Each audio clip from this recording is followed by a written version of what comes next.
getting OMG out.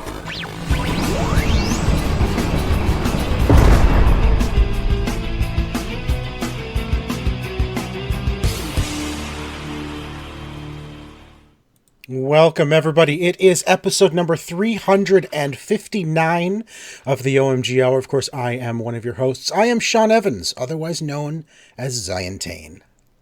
And I am Tycko, Mr. Second Place, in the spot next to Sean, to the right slightly, or left, depending on your point of view. It's right, isn't it? You're to my right, yes. Yes, that's what... I didn't know if it reverses in the No. thing somehow, but I realized I'm watching it as it probably airs, and so then, yes, the right, that's what I'm saying, and that's where I am. You're weird. Hi. You know what I realized, Tycko? Next week, episode... What'd you realize, Sean? 360 next week. We're the Xbox 360. The original, yes. Yeah, next week. Anyway, I just noticed that today as I was looking at the show notes. Oh yeah, next week is 360. That's kind of cool. Too bad the Xbox 360 is no longer the current system. Yes. Well, I have a story I want to share. Oh. And I don't know how this works in your house. So my wife had surgery on Tuesday on her wrist. And so she, on her dominant wrist, on her right hand. So she is in a cast. Was this like a carpal tunnel syndrome type thing or something? No, she different? had a thing with her lunate bone was starting to die. So they had to remove a piece of it. And I don't know what a lunate bone is, but I'm sure many doctors heard of it. Never heard. She'll watch our show and we'll know exactly what that is, and so they'll make some comments. Well, in any case, because all the doctors watch us. Yeah, it basically they removed a piece in order to prevent her from having really severe arthritis in her golden years. So in any case, so she's got a big heavy cast on her right hand. We should stipulate that that's many years away. Yeah. Yeah, her golden years. Like she's nowhere near that. Years. I don't think so. I mean, probably not. But the bad luck that has occurred at the same time she's hurt her wrist, and I'm left to help out with all the stuff around the house. The magic spot on the counter where you put dishes and they automatically get cleaned and put away, and the magic hamper where you put dirty clothes and they automatically, those both broke the same week. What? Can you believe really? it? That's amazing. Yeah. Wow. So I'm left with doing everything. So let me tell you this. My wife is a saint. The sheer amount of stuff that I am doing now that she usually does. I don't know how I knew that she did. I don't know what we would do, honestly. I've thought about that I don't know what I would do without Dorothy. Like laundry, dinner, like just the things that get done around here that I don't do. I mean, conversely, granted, there's things that you and I do that they never do either. Right. Like, you know. Right. There's the thing, but when you have to take on all of and I'm not saying that I do my fair share by any means. I do like 10% versus her 90%. Oh, wow. I'm fully aware of that. Oh, yeah. But I will tell you this, like the first day we were in the hospital till late, so we get home and, get her. The full day, and I'm not working now, so this is, I'm home to help take care of, but like taking care of her, getting Leah ready for school, getting laundry done, getting dinners made, and all of this stuff. And I sat down at some point and I'm like, I'm just beat, exhausted. I'm like, it's got to be like 1 a.m, and I glance over, it's like 7:30. You know what? Kudos go out to all of the single fathers and single mothers out there who do everything. Yeah. I don't do this on my own. It is insane. I've got another 6 to 12 weeks of this. And don't you start a new job on Monday? Yeah, no, there's a whole thing about that, but no. What? No, it was a whole thing. So the job offer came through, and there were several details from the interview process to the offer sheet that had changed significantantly. All right, we won't get into that because that'll be another hour. That'll be another hour. We'll talk separately on that, but let's talk games before we get too far into things that aren't games. So a lot of news this week. I want to talk about Microsoft. I'm actually getting very excited for the next-gen systems. Microsoft came out with a lot more information about their Xbox Series X box, and the first thing that came out was the what they call the what do they call it now? I thought it was in our notes here, but basically like a free upgrade on. So it's a buy it once deal, and any developer can opt in on this. Cyberpunk 2077 will be one of them. All of Microsoft's first-party games. Essentially, it's like buying the game for your PC. If you buy the game on Steam, for example, and you have an older computer, you can run it at whatever levels your computer can handle. But if you upgrade your computer, you don't have to rebuy the game to play the better version of that game. And Microsoft is implementing the same thing. If you buy a game, you buying it for Xbox once, so you can still play it on your Xbox One X. You know, if you buy Cyberpunk 2077, you buy it, you can play it on your Xbox One X, but if you upgrade to the Series X, basically you get automatically the upgraded version of that game to play on the Series X. That's fantastic. That is really taking the console mentality into the PC mentality. Right. So and we have seen things similar to this in the past with like Ubisoft has done this a couple of times with some of theirs when they were releasing right at that sort of threshold before as well. Did we? I don't recall. Yeah, there was a couple Ubisoft of them where this. if you they've done, I can't remember the title, but if you bought the digital version of something, you would get the digital version of the one for, like, if you bought it for the 360, you'd get it for the one. Okay, I don't recall that, but okay. But I think this is really great. They released a lot of stats for the system.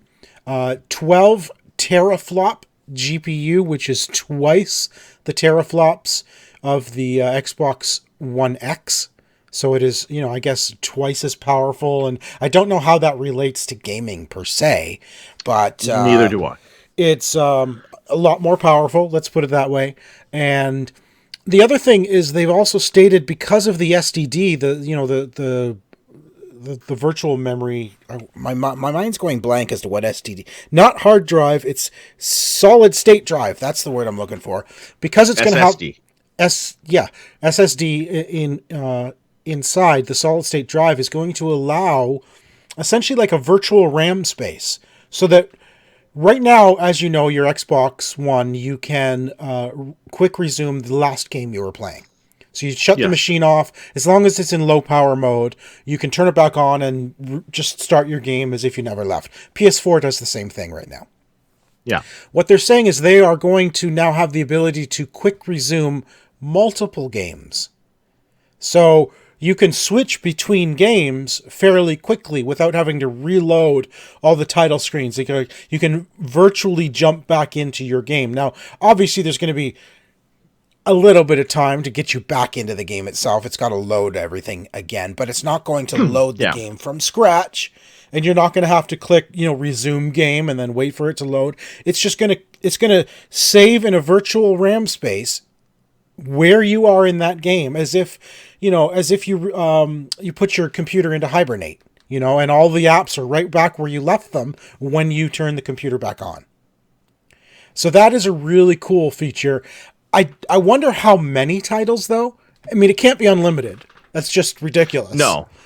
Like, they're saying multiple. I'm going to say 3, maybe 4. I don't know.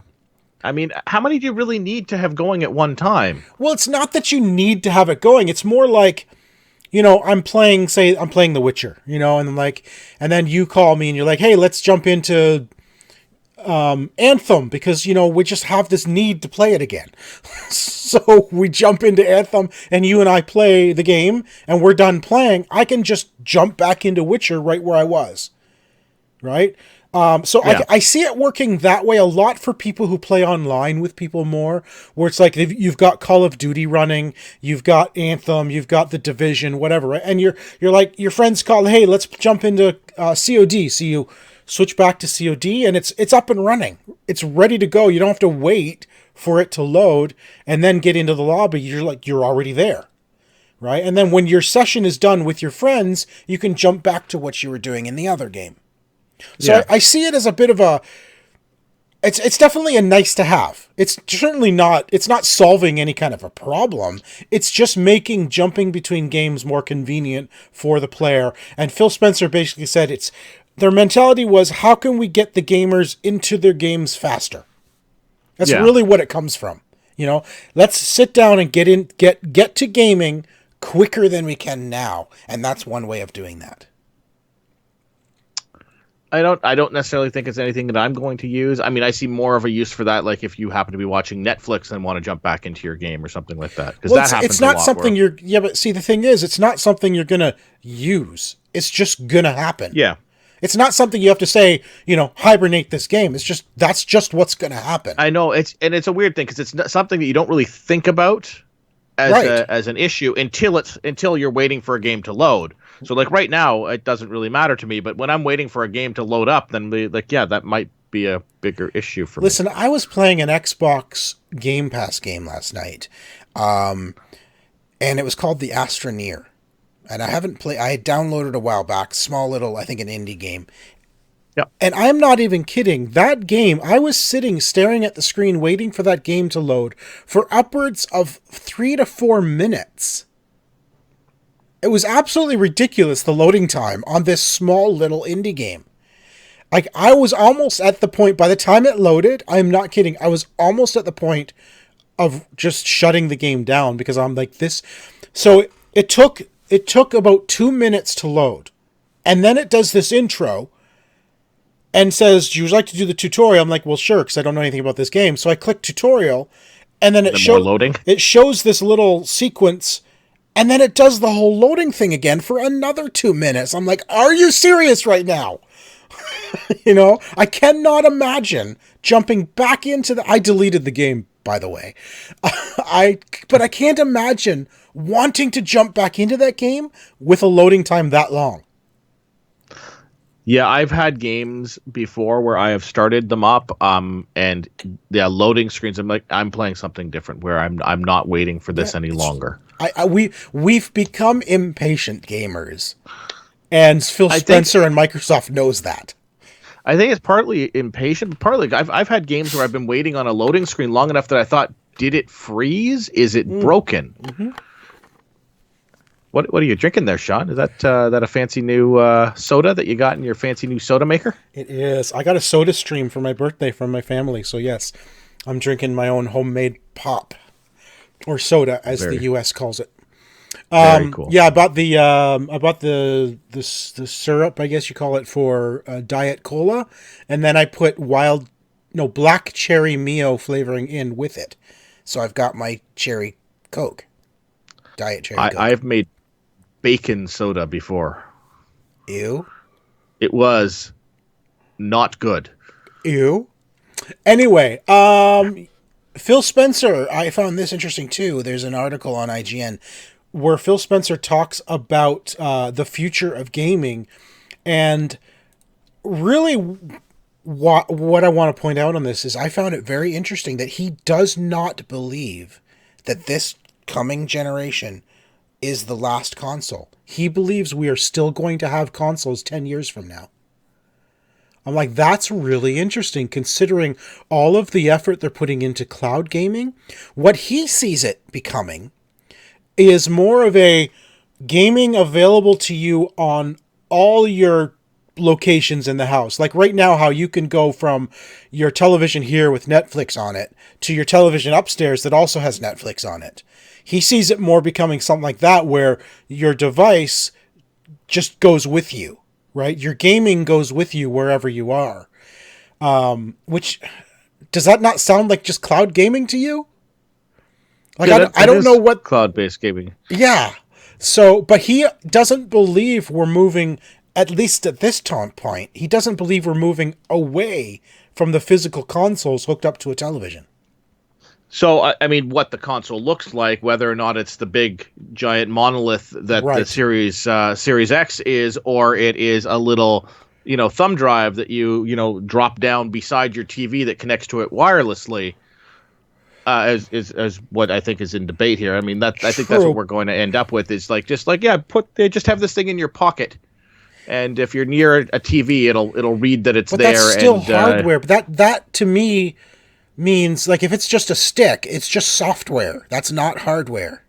I mean, the stick is hardware, but that's just software. That will allow streaming. But he's not talking about streaming here. Oh, okay. He's actually talking about where the processing power is coming from. Yeah. Well, I don't know. I mean, a couple of years from now, you're going to be able to fit all of that in a thumb drive. Well, we've been talking about that for years now. That I honestly assumed, and I would have bet money that the Series X and the PlayStation 5 generation would have been the last physical generation of gaming. Right? Because cloud gaming is beginning now. Sure, it's going to take a few years to really become good, but we're talking, I mean, these consoles are lasting, 7-8 years now? We're moving into the life cycles, 7 years of Xbox One by the time Xbox One and PS4 by the time PS5 and Series X comes out. 7 years. So in 2027, 2028, how is cloud streaming not going to be exponentially better than it is now? Especially if you think about where the cellular networks are going, with 5G right around the corner, the speeds of 5G, Tycko, are unbelievable. I have never seen speeds that fast. We're talking, I saw somebody doing an actual speed test on a 5G phone, 5G network, and it was something like 1400 megabits per second. And we think we've got fast when we're talking 250, right? Well, I'm not even anywhere close to that. I mean, 5 to 6 times that speed on your cellular network, let alone your home network. And that's coming now around the corner. Let alone what's the speed's going to be 7 or 8 years from now. Game streaming should be mainstream by then. Right? Like, how long did it take Netflix with movie streaming to really become the thing? Not that long. I think Netflix in Canada was 20, I want to say 2014 maybe? I'm not even sure.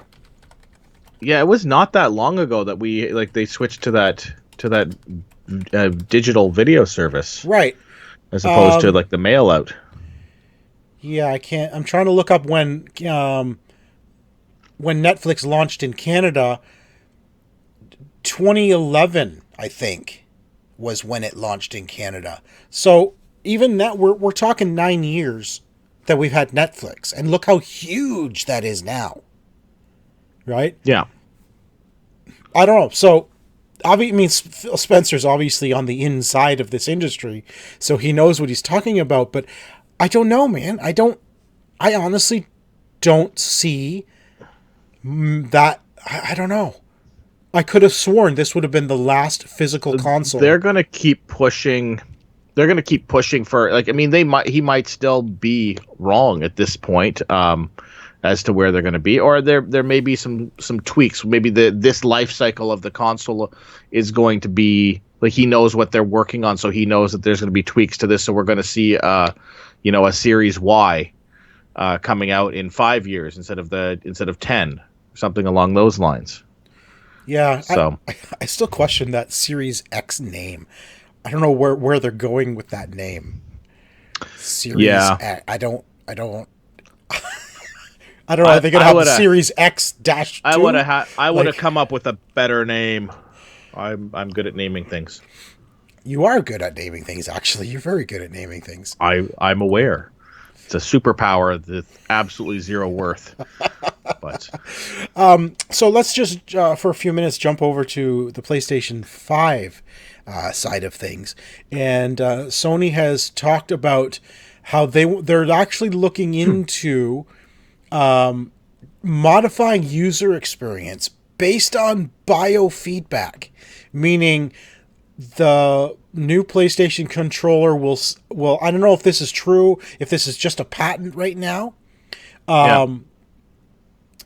But actually no, because Sony did talk about DualShock 5 will seemingly be using biofeedback to modify user experience. According to a new Sony patent, so it is based on a patent, the controller will feature sensors to gather biofeedback from the user's hands during normal use. So it's going to check things like your sweat levels or your heartbeat.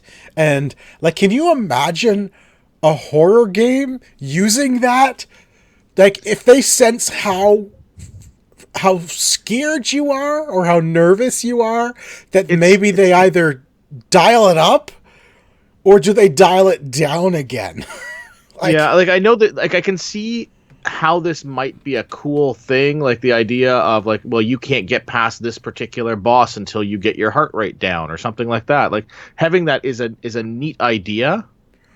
But how is it going to be implemented? I don't like. It's got to take a reading for your normal resting heart rate for one thing. It has to know when what is an elevated heart rate for you as the actual player. You know, so I can imagine something like Sniper Elite, right? If your physical heartbeat is too high, so is the in-game character, and that's a game where you need to be calm. Yeah, but do I want my game like pausing halfway through saying, we're concerned about your health. Right. Maybe eat a salad. you know, like, do I really need my... I don't need my games telling me... You know, like giving me that information too. Like, you're sweating quite a bit and we're just at the opening credits. Or the loading screen is causing you so much stress. Do you want to continue?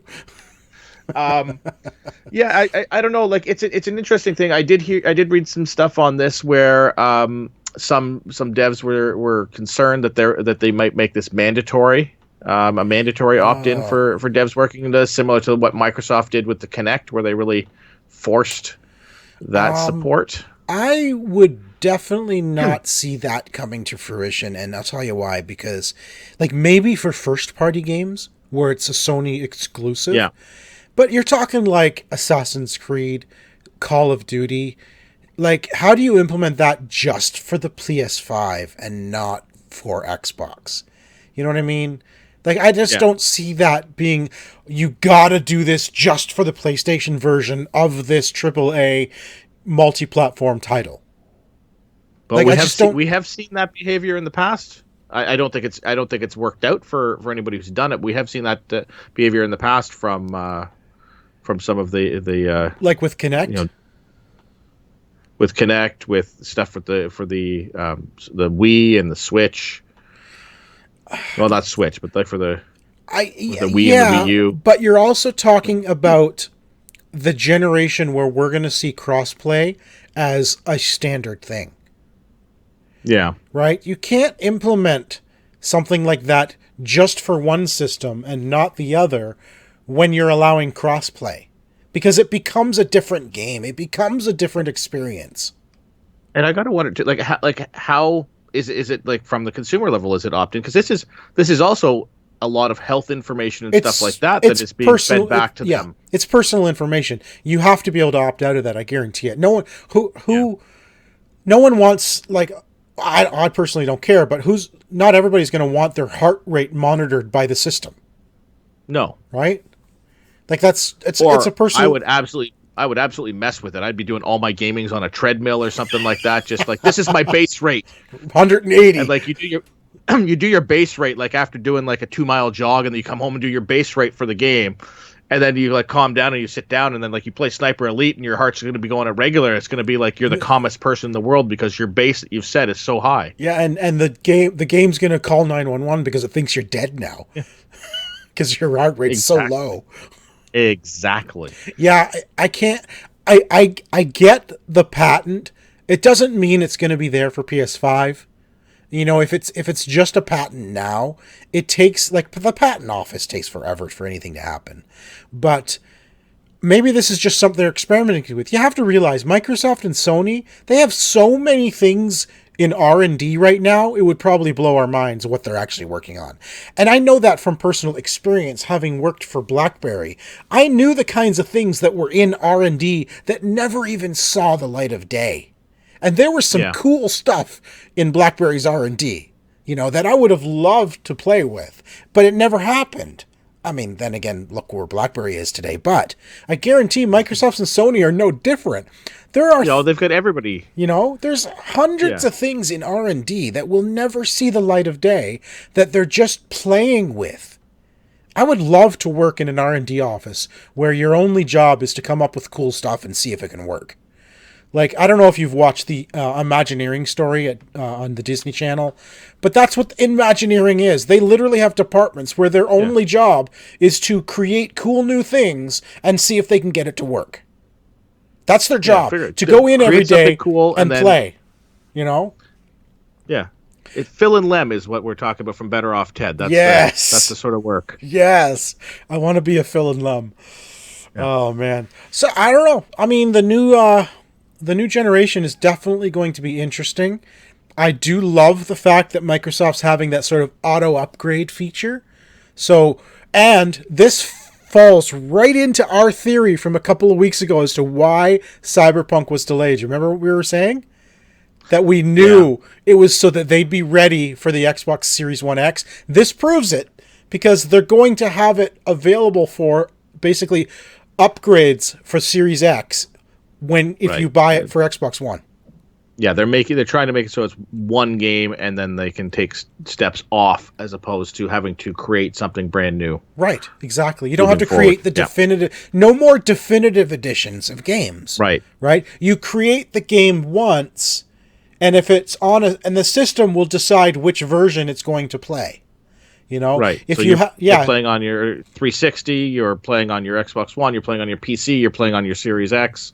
Wherever you're playing, it's going to be like, this is the one you get to Nobody's going to be playing on the 360. I know, but I was just naming off things starting from lowest to highest. No. You know what? I'm going to play it on the 360. Good. I want to see that. I want to see. Yes. Well, that's fine. You'll see a lovely screen. It'll say, please put in an Xbox 360 disc. Disc unreadable. Exactly. I'm excited. I have yet to decide at this point which camp I'll be in for the next generation. I guess the more as we learn more and as we see where the systems go, I guess I'll decide which will be my my main one. I mean, I'll have both. Come on, we know that. Side, son. Join the dark side. Listen, I'll have both. You know I will. Which one will be my main? That has yet to be seen. But anyway, Tycko. Yes. It's time for another episode of D.E.A.D. We should do that. Let's do it. Previously on D.E.A.D. As Tycko took time to mend his spider wound, Sean tried his hand at pulling the last remaining lever, resulting in deactivated traps in the upper hallway, saving Tycko from foolishly charging into more pain. Spending some of their collective coinage to acquire another key, it looks as if our intrepid adventurers may be close to escaping their deadly peril. And now, the continuation. Dungeon Explorer's Adventuring Department, how may I direct your call? You know, I'm happy we have that previously on segment because it gives me time to bring up the app that I need that I forgot to have launched before starting the show. So, Tycko, we have nothing to listen to before starting. We are right where we left off last week. I disabled the traps for you. You're welcome. I know. I am no longer super powered with Spidey Venom running through my... Spider Venom, that's right. So it is up to you. As far as I'm concerned, we have only two options left. Right? We have that rubble on the floor, and we have the door itself. And it's your turn. What are you going to do? But what about the barrel? You already checked the barrel. You found a coin. Did I check the... Oh. Okay. All right. Whatever it is going to be the thing that hurts me, and whatever I don't take is going to be one that's going to have another gem in it. But let's check the rubble. All right. Moving over to 809. I think you're going to find a key. This is my prediction. I don't know. I just think you're going to find a key buried underneath the rubble. But let's find out. You find a coin in the woodpile. Take adventure card 23. Or you found a coin. Oh, yay. Interesting.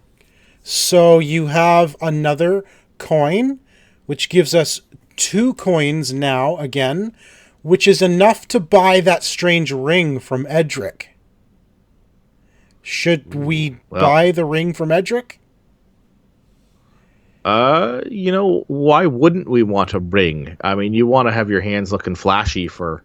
All right, Plus, what if it's like a ring of power? I'm gonna head down. Right, exactly. I'm gonna head down to Edric, and I will talk to Edric 407, which we did again last week. But let's figure out what card we need to take for the ring. Are you exploring this location for the first time? If so, then read entry 468. If not, read on here. Edric greets you warmly. Ah, it's you again. Do you maybe still want to buy something? To purchase a medicinal herb, return 1 coin to the box and take adventure card 18. To purchase a ring, return 2 coins to the box and take adventure card 19. To purchase a bronze key, return 1 coin to the box and take adventure card 20. All right, I'm going to stop it there because it's the same as what we heard last week. So basically 2 coins to purchase the ring, and it's adventure card 19. So do we 19. Agree? Do we agree we're going to purchase the ring? All right, but we're going halvesies on it, so I own half the ring. This is true. So I'm going to return both coins and take adventure card 19. It says a small copper ring with an ornament. It looks like an N. Or a Z, or a lightning bolt, or something. Okay, so we have no coins left to our name. Let's get rid of that coin. All right, well, yeah, but he's got nothing left to buy. He's got nothing left, exactly. So, Edric, you're useless to us. Tycko, yeah. I'm at a bit of a loss as to what to do now. All right, so we do know there's still that grate where I got spider bit in the first room with something in there. There is something in. Oh, it was something shiny too, and I wonder if that's the last something coin. Shiny, and we could not figure out how to get in there. Did we try the broom with that? We did, but it wasn't pointy enough. Wait. Okay. Could this ring be magnetic, I wonder? I wonder if the ring will fit on the broom to create some kind of a magnetic, and it would pick up whatever's in there. All right, well, let's try that. Let's put the ring and the broom together and see how badly this thing makes fun of us. Okay, so the broom is 17, the ring is 19, so 1719 is what we're going to attempt. Yeah. No entry. There's nothing there. You can't put the ring on the broom. All right. What about... There are 2 doors with locks on the first floor there. Yes, they're gold locks. Did you want to check one of them? We have bronze keys, correct? Yeah, but we haven't checked. Actually, maybe you did check one. I don't remember. I guess I don't know. Okay, I'll move over. I'll check 205. How about that? All right. Okay. See what it says. Here we go. Just like the first cell door, the second also has a little barred opening and a golden lock. Do you have adventure card 75? If so, then read entry 522. We don't Otherwise, have. Read entry 644. We do not have number 75. So 644 we have to read. Otherwise, read. Oh, I'm sorry. Yes, right. 644. Here we go. A prisoner's face appears in the opening. Hey, you, he hisses. Please help me get out of here. You reply apologetically. I'm sorry, but I don't have the key for this lock. Damn, I'm going to rot away here. Don't despair. Maybe there's another way to get you out. What do you know about this dungeon? He thinks for a moment. Not much. Like most of the other prisoners, I work in the mines. He becomes more animated. If the guards have gone, you may find 1 or 2 gemstones with a little luck. If you get me out of here, I can tell you a thing or 2 about them. I used to be a jeweler, you know. Your eyes flick to the sign above the stairs. What's that strange symbol? He's quiet for a moment, and then says with amusement, Why, it's the emblem of the League of Guardians. Don't tell me you don't know that. Then you can't have been imprisoned here for very long. They kidnapped us, locked us up, and forced us into slave labor. Oh, I see, you say with a nod. Before you turn away, he gives you an urgent look. If you can't free me, then could you at least get me a strong drink? I'll give you something that belonged to the League of Guardians for it. A drink? Ooh, okay. Oh, dude, you spilled all the wine on the floor. Yeah, probably. But we don't have a cup. We don't have anything to put. Okay, so that's interesting. We did not check these doors the first time in this room. Do you want to Do you want to check Let's look at the other. Let's just check the other one to see if there happens to be. I think we did check the other one, but I don't believe it gave us any options. We didn't check the third door for that reason. But let's check it out. All right, 105. Let's check out that one. The first door has a little barred opening and a golden lock. Does anyone have adventure card 74? If so, then read entry 522. Otherwise, read entry 544.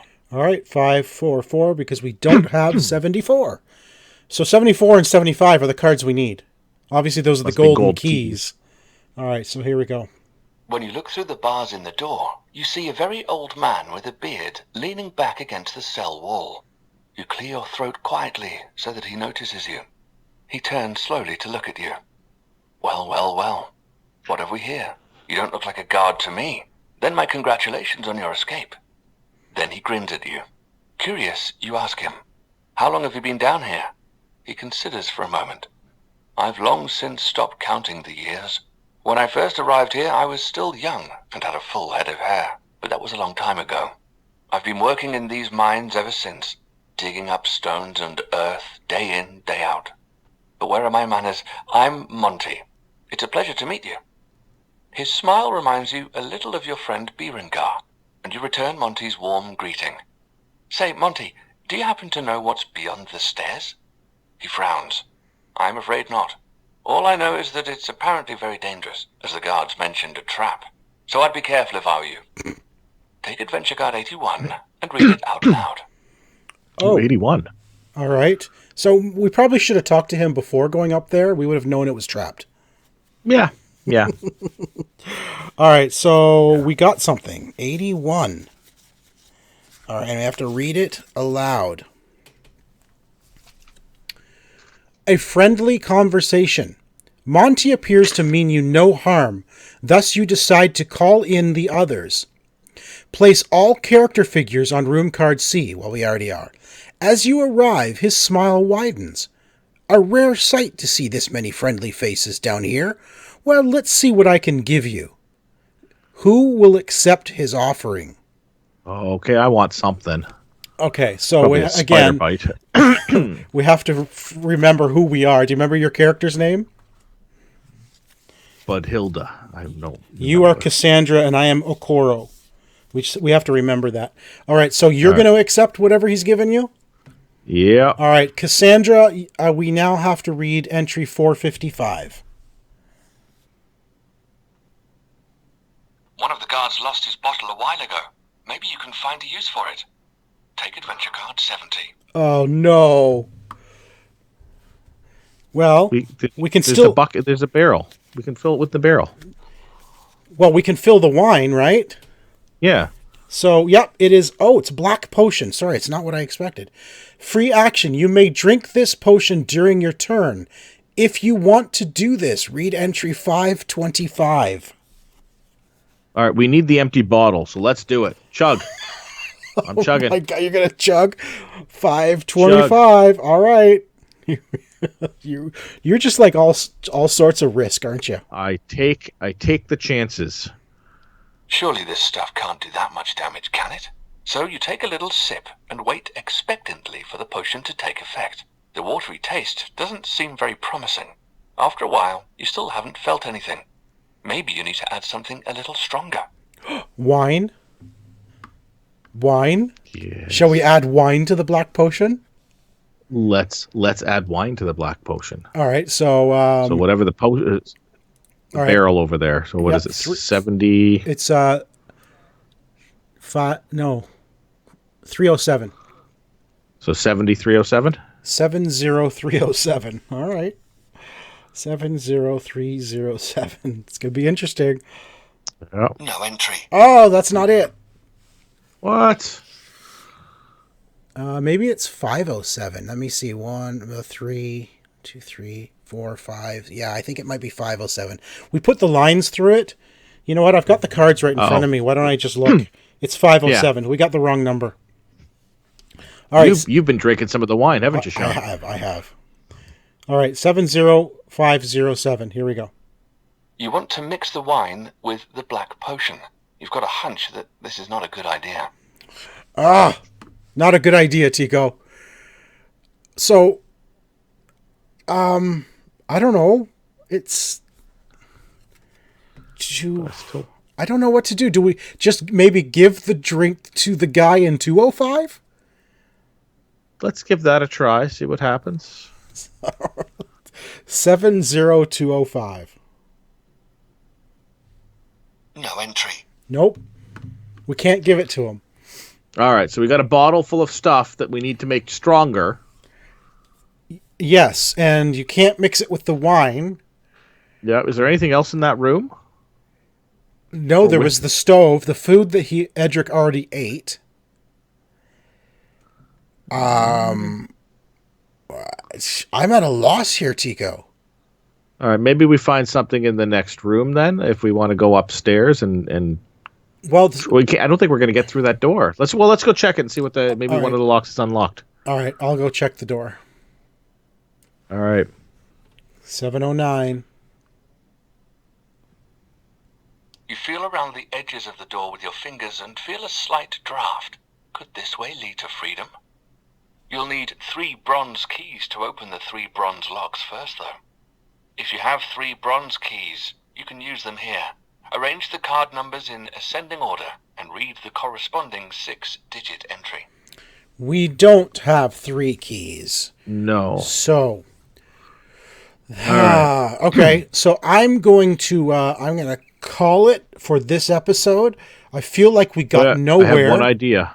All right, one last idea. One idea. And then that is it. And then All we'll right. think about we it during the week. We take the liquid from the bottle and we pour that into the spot where the snake is, causing the snake to get drunk, and then we can take the thing out of that because that's got to be where our key is.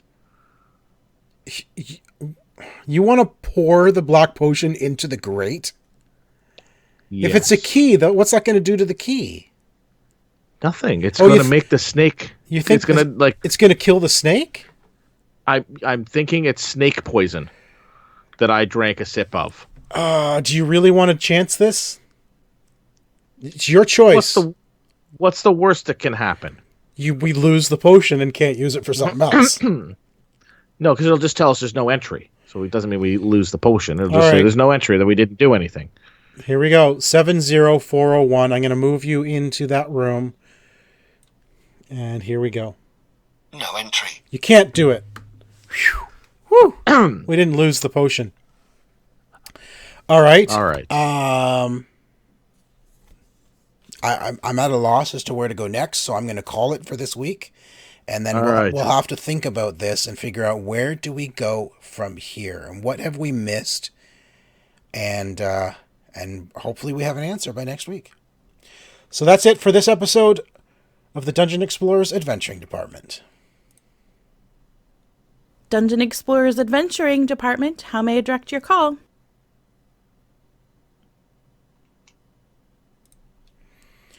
All right. We'll think about that, Tycko. Well, I'm straight baffled. confused. I am baffled. Come on, what do we do? I drank the thing. We tried to put wine in it. I thought for sure. I don't know what else. The guy says he wants a drink, and so I figure, well, perfect. There's a wine cask. But I wonder. Then you know what? We could. I wonder if we can talk to Monty again as me. And maybe he gives you something and gives different. me something else. Interesting. All right, let's keep that in mind because we can just talk to him again, right? There's nothing stopping us, and then saying, let's just. And then who's going to talk to him? And I'll say, Okuro will talk to him, and we'll get another item. So hopefully that's where we go with that. But for now, Tycko, did you watch any television or movies this week? Because I did. You did. I did. Well, I did too. So why don't you tell me what you watched first? Well, then I'll tell you what I watched. I watched a bunch of stuff, but I really want to talk about one thing in particular. All right. So, as is our sort of family tradition, we went out for dinner for my birthday last Saturday, and we come home and we watch a movie. Just, birthday person's choice. And there wasn't anything like brand new, sort of, that we were really dying to watch. So, you know what? I've been thinking about The Matrix lately because Matrix 4 is coming out next year. So, you know what? Let's watch the original Matrix from 1999. The 21-year-old film. I got to tell you though, Tycko, the original Matrix still holds up. Yeah. It's still really enjoyable. Now, I know the next 2 and 3 kind of, because of a lot of CGI, there's a lot of, they don't really stand up more. I still want to rewatch them. I've enjoyed the Matrix films. I always have. But the first Matrix actually still really holds up really well because they didn't do a lot of CGI in the first one. It was all very real. And even the whole slow motion thing still feels very kind of like fresh to the era, you know? So yeah, I mean, the original Matrix it's still worth watching today. That's what I found. I'm really excited to see what they do with the Matrix 4. So yeah, with the new technology, it'll be oh my gosh, kind of cool to see. Yeah. Well, I watched I believe it's Harry Potter 9. They went with some very odd choices. So I watched a movie called Guns Akimbo. With Daniel Radcliffe? Yeah, new Daniel Radcliffe movie. It is basically a full video game setting type of universe. Isn't this I want to say an anime originally? No? I don't know. Maybe. I don't know, the name Akimbo sounds familiar. Well, Akimbo just means, the word Akimbo is Japanese for dual-handed. Oh, really? So Guns Akimbo is guns in both hands. Okay, all right. What's the movie? What is the movie anyway? So the movie is it is set in a very like video game styled universe. Think like Crackdown or like that style of universe. So there is a television internet Fight Club type of series on where people watch people try to kill other people, like a battle royale style thing, Running Man. The Running Man, okay. Right, and so his character is a coder who basically just hops on the internet and trolls people. Well, I guess he's in the message boards for this show, and he's mouthing off to people, and for some reason they decide to kidnap him and put him into the game, and they do that by I'm in all the way. Yeah, they do this by knocking him out and attaching with bolts handguns to each of his hands. Shut up. They bolt with 50 ammo in each clip. That's all he's got, bolted to his hands, and he is up in a death match against the grand champion of this game, running around. So he is in his boxers, his fuzzy slippers, and his house coat. That's why the pictures for this. That's why the pictures for this movie look so stupid. Yeah. So, but how is the film? Is it worth watching? Is it stupid? It is way over the top, and I really had fun with it. I really enjoyed it. It was a really fun. If you look at it from a video game standpoint, he is a pacifist with asthma. Oh my gosh. So this whole thing, where he just doesn't want to do anything, but there's some funny bits too, where he has to go to the bathroom and he's got guns for hands, basically. So like a whole bunch of very funny bits where he's trying to figure out how to do things. Like he is literally bolted to his hands. He has no ability to use either of his hands. Is it a comedy? It is an action comedy. Absolutely, it is. But it's worth watching. It sounds stupid, but it sounds stupid, but It's one of those. I'm trying to think of what was that one a few years back? The one that was all first person. Something Henry, Hazardous Henry or something. I don't know. Oh yeah, I don't remember. It's like that style, like along the lines of Crank. I don't know if you've ever seen the Crank movies with Jason Statham. I love the first Crank movie. Like that, like very high octane, very high moving. Okay. It's fun. It's by no means is it an intellectual movie. But it is fun. Okay, I'm gonna put it on my list to watch. That's cool. Yeah.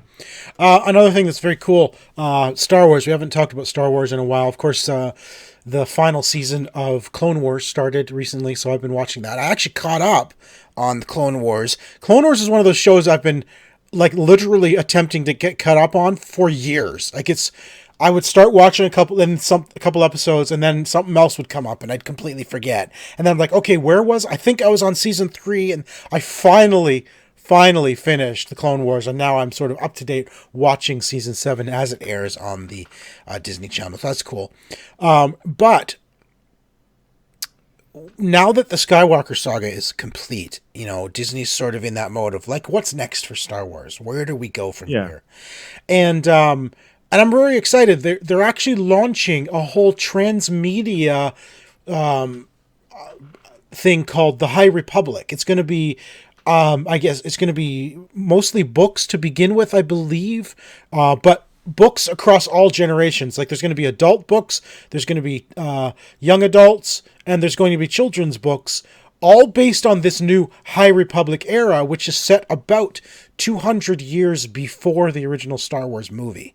So it's long before any of the characters we've known, except maybe Yoda. I mean, Yoda was 900 years old, so I mean, yeah. I imagine Yoda could be in there somewhere. It's certainly not about Yoda, so, but it's about the time when the Jedi were the peacekeepers of the galaxy. You know, this is, and it's all based around the one question: what scares the Jedi? And so it's all about this threat that it's a peaceful era, but then this threat comes forth that literally scares the Jedi, and it's sort of like that's the premise of the High Republic, and it is going to launch, I believe, in August of 2020. So it's a ways away, and several authors have been already given reins to start writing for this, and I imagine like that we're going to see some maybe some cartoons, like animation style shows for this as well. You know, once the Clone Wars is done and there's no, like, Resistance is done, Rebels is done. I mean, what's next? I can imagine this is what's next. Having a sort of an ongoing cartoon about the High Republic that ties into the books. Oh, and the comics as well. There's going to be comics from Marvel and IDW. Yeah, so right? I'm glancing through like basically the first wave of stuff, and it's really interesting to see a completely different visual from what we're used to. It's very, very bright, very light. Yep. Almost almost angelic, the coloring to everything. It is because this is the time when the Jedi literally they're the peacekeepers. We're not in a war like we've been with the Clone Wars. Jedis are not warriors. They are peacekeepers. Right? So we're going to really see the Jedi at the height of the Jedi Order. And I think that's really cool. We've never really seen that. You know, we saw it briefly in like episode 1, you know, but the war started right pretty much at that point. So I'm excited for this. I will definitely be reading these books. One of the authors, Claudia Gray, who wrote Lost Stars, which is one of my favorite Star Wars novels in recent years, she's writing one of the books, so I'm excited for that. I'm excited for this sort of like brand new era in Star Wars, starting from scratch, brand new characters being introduced, a whole new, like Star Wars, but from the beginning, Yeah. No leftover characters from the movies. No, there are no characters in this. You're going to be introduced from scratch, and we're going to move forward from there. And I think that's kind of exciting. I kind of wonder if maybe they're looking at movies dealing with this as well to tie into this whole new universe, as lack of a better term, right? So it's the High Republic era of storytelling, which is kind of neat. So, I mean, I'm not sure what's better in Star Wars, to go back or to go forward. I'm not sure what would serve Star Wars better at this point. Like, I mean, The Mandalorian is telling a story between the second and third trilogy. Yeah. Right? It's after Return of the Jedi, but before Force Awakens. I would love to see more stories told in that 30-year gap before The Force Awakens. I think that's like fertile ground for a lot of good storytelling. I would love to see books. It's a huge like on Luke's journey, Yeah, it's a huge universe too. You could even have some of this stuff run concurrently with the movies. Like this happened at the same time that this was happening. Oh, absolutely. And just somewhere else. Like you can do that, almost like sort of the Lord of the Rings, the Third Age video game that happened at the same time as the Lord of the Rings. That's one of the books I read, Lost Stars, which is one of my favorites. Yeah. That took place concurrently alongside the original trilogy. Like it actually, the whole book took place alongside all 3 movies. Right, and it's from the perspective of cadets in the Imperial Army, and it's their perspective, and it's a fascinating novel. Like, it really is. You know, it's sort of, you see it from the other side, where you realize that in this era, like the Imperials, the Empire was the law, and the Resistance or the rebels literally were terrorists. Yeah. Right? And it's like, it's interesting to look at it from that point of view.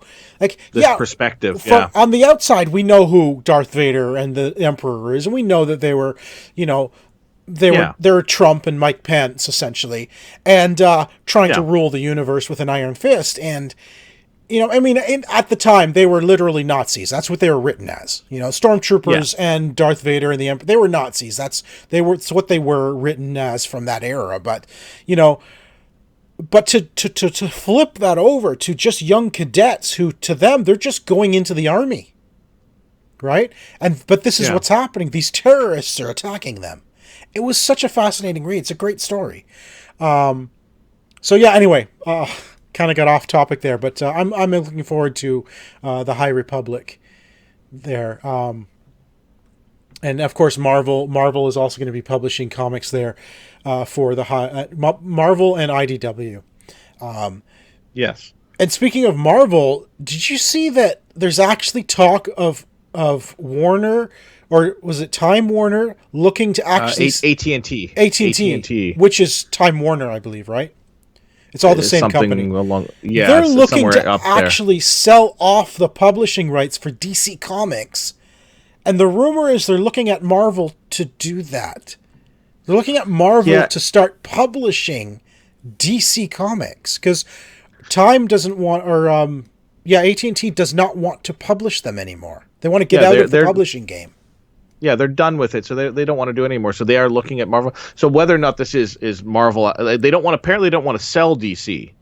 They still like the money coming in. Of course they do. But they don't want to publish it. They don't want to publish it, so they may be asking Marvel to publish.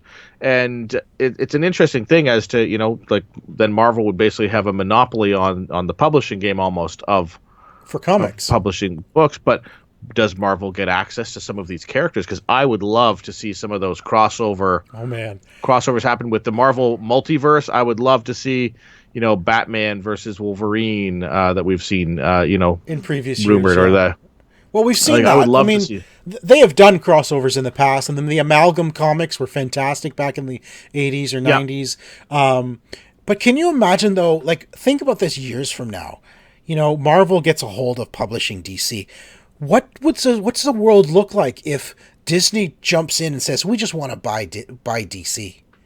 Yeah. Right? Can you just imagine DC and Marvel merging into the same universe? Like, my mind would be blown by this. Having with the multiverse, you know, that they've introduced, we could easily see, you know, a Marvel DC combined, not necessarily shared universe, but possibly shared environments with a multiverse.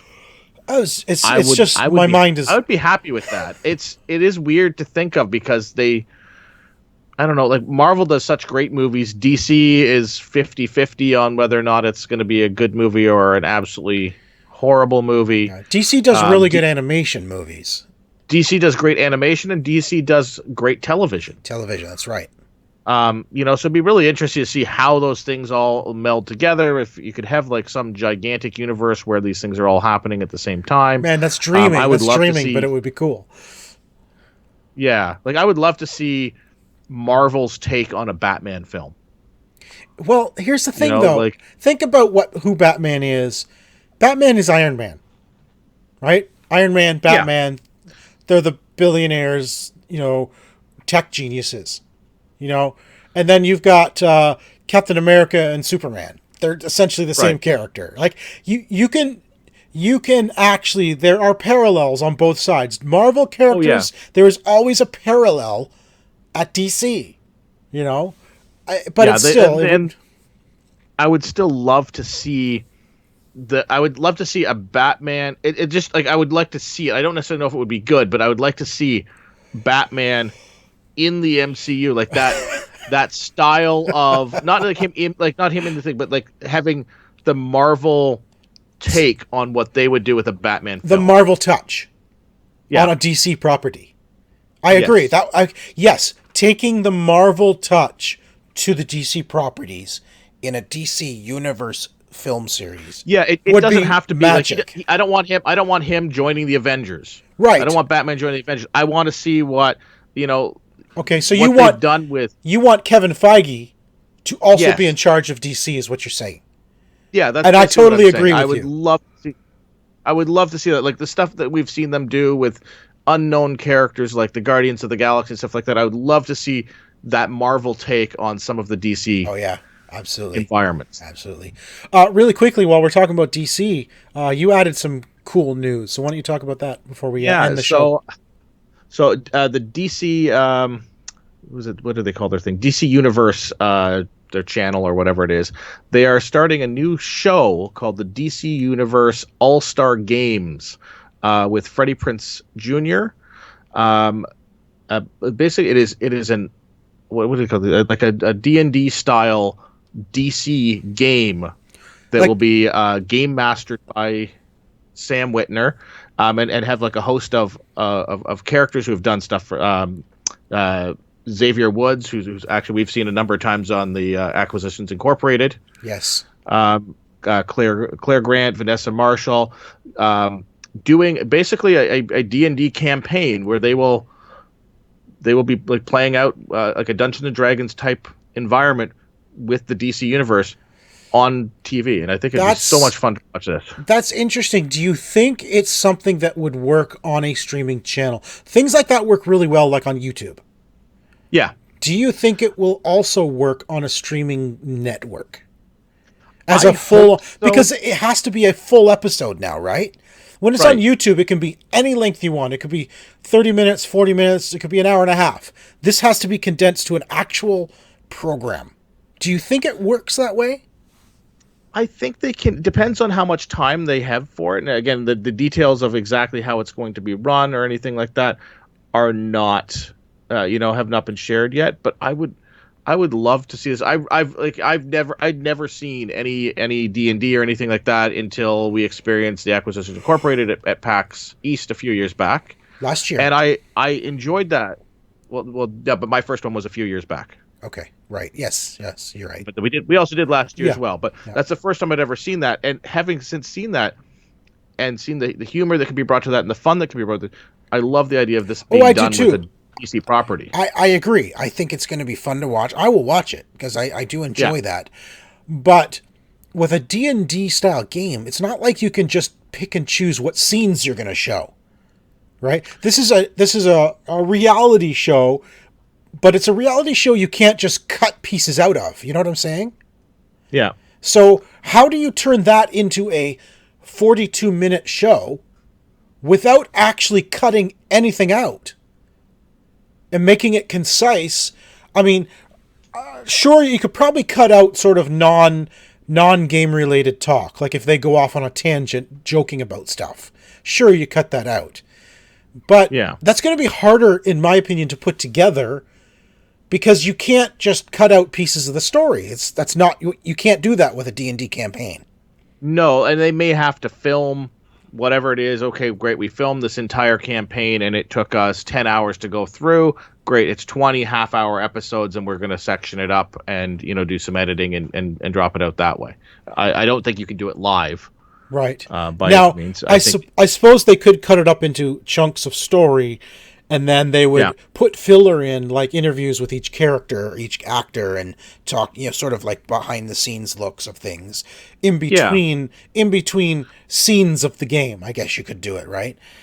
So I suppose I'd almost. So I'd almost do something like Will Wheaton's Tabletop, where they sort of have those cutaways. That's exactly what I'm talking about. Yeah, they could do that. So you would take chunks of the game without editing it, and say, okay, well you've got 32 minutes worth of game here, so we need to fill 10 minutes of behind the scenes stuff to fill a 42-minute show, and then there's episode 1. So listen. These people know what they're doing. They're television people. I suppose they know what they're doing. They might. And I know what we're doing. We're ending the show now.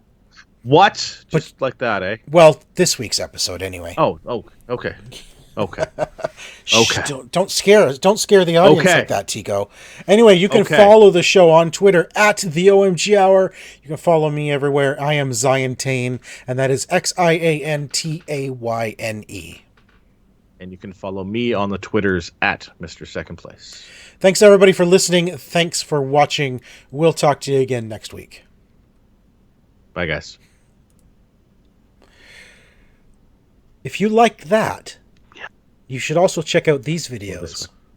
This way, Tycko. Those ones. And subscribe. Over there. If you haven't already subscribed, do us a favor. Give us a subscribe. Give us a thumbs up. Click that little bell wherever it is, and we would be appreciative. And let your friends know. Press the button. Tell them all. Thanks, everybody. We'll see you later. Thanks for clicking the buttons. Click them.